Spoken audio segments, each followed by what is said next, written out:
Кога Toyota ја представи втората генерација на Mirai, кажа дека тоа е само почеток.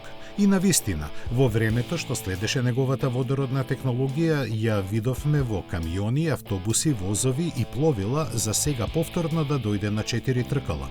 Конкретно во популарниот Hilux, од кого британската филијала на марката со поддршка на својата влада направи 10 примерока. Како прототип представен лани, овој еколошки пикап скоро да ги има сите особености како и моделите со мотори со внатрешно согорување.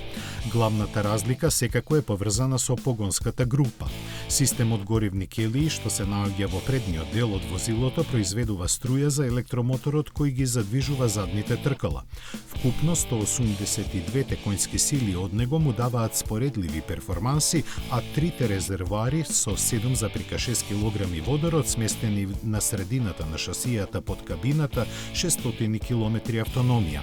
Половина од произведените примероци ќе бидат подложени на ригорозни тестирања, а другите ќе служат како демо возила за убедување на јавноста во предностите на иновативната технологија на Toyota. Токму тоа е клучниот елемент во целата оваа приказна, бидејќи јапонците ја подготвуваат третата генерација на fuel cell погонот за лансирање во 2026 или 2027 година.